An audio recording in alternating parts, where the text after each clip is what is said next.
Hola, ¿qué tal? Mi nombre es Jacobo Bautista y esto es Libros y Liderazgo y Líderes Mexicanos. Hoy les vamos a hablar de un libro que en lo particular he disfrutado muchísimo, disfruto mucho hablar de él. Se llama Samurai, de Saburo Sakai.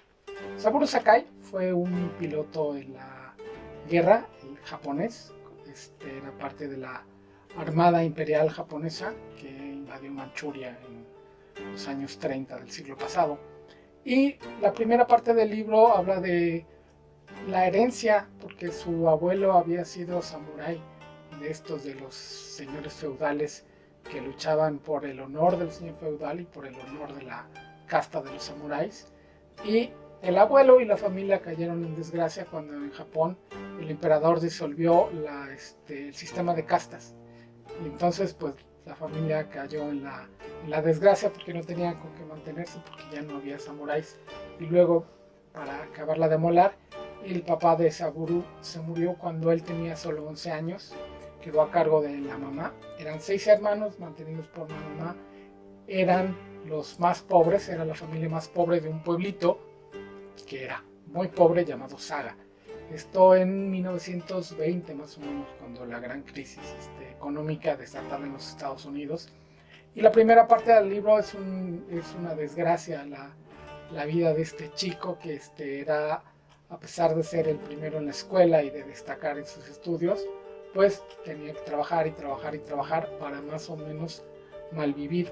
Pero resulta que un tío de Saburo se interesó por el chico, que era muy inteligente, y un poquito para restaurar el honor a esa parte de la familia se lo llevó a Tokio a estudiar. Y ahí Saburo se encontró con que no podía ser de los mejores, y al no ser de los mejores, que ahí se destaca y se desvela un poquito la personalidad de este personaje.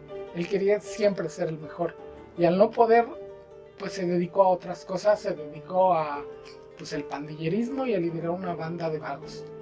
Y esto me hizo pensar en lo importante que son las amistades que tienen los chicos cuando son chicos y con quién se están juntando, que en el caso de Saburo, él dice que no se juntaba con lo mejor de su clase en Tokio.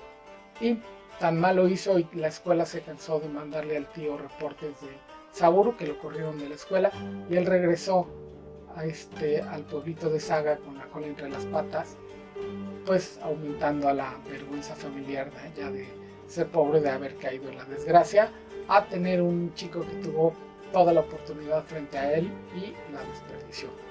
Y pensando en esto, pensando en que no podía fracasar, se metió a la Armada Imperial Japonesa en los últimos años de la década de los 20 del siglo pasado.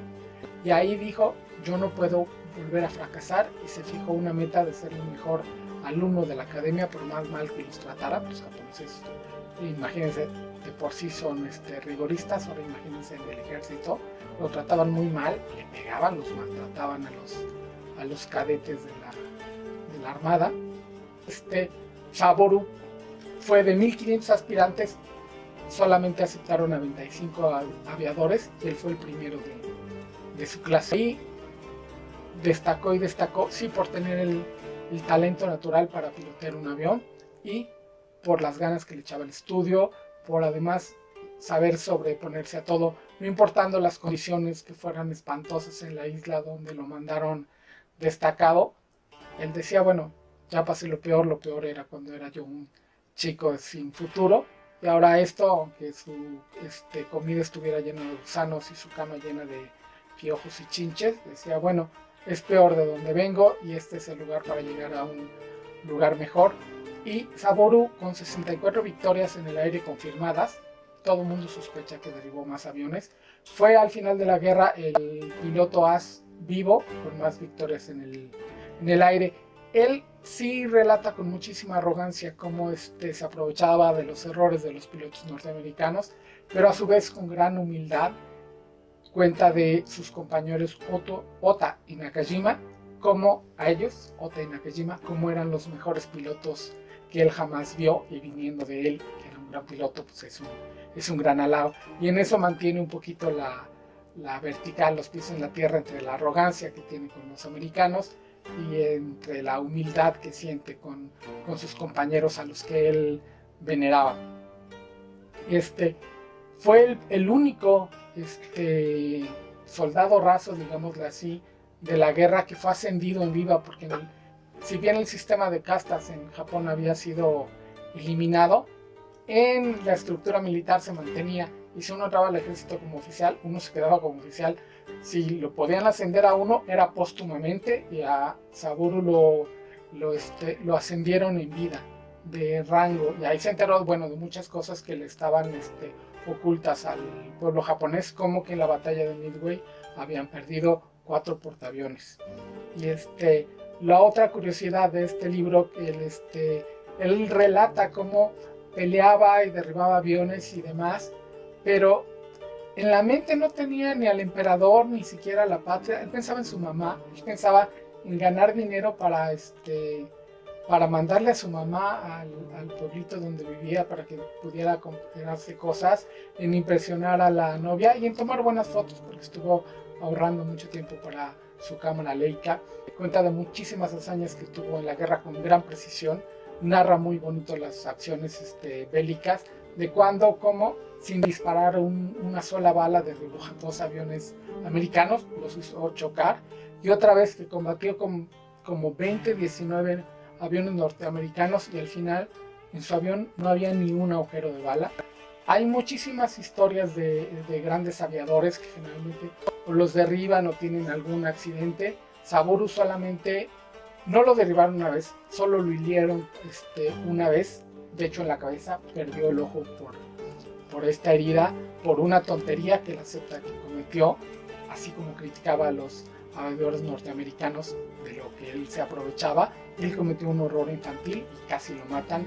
Pudo regresar a Japón de milagro y estuvo vivo de milagro. Él falleció en el año 2000. El libro se publicó en 1957 por primera vez y Saburo alcanzó una estatura de ídolo en Japón, un héroe vivo de la guerra, y desde entonces se ha estado publique y publique y publique, primero en japonés, luego en inglés, en alemán. Hay muchísimas ediciones. La edición más reciente que encontré, en la última búsqueda que hice, fue una edición de 2015, 15 años después de que se murió el gran as de la aviación japonesa. Les recomiendo mucho este libro porque, más que ser un libro de guerra, es un libro de cómo la mentalidad japonesa de los samuráis, del código Bushido, al que él se apegaba ferozmente después de su fracaso en la escuela en Tokio, lo sacaron adelante, se fijaba metas y las alcanzaba, sobrevivió a la guerra, luego se quedó pobre y lamentablemente no cuenta él cómo salió de la pobreza para florecer nuevamente en la vida junto con su mujer. Y bueno, esto es todo por esta semana. Los esperamos la próxima semana con otro libro de liderazgo en líderes mexicanos.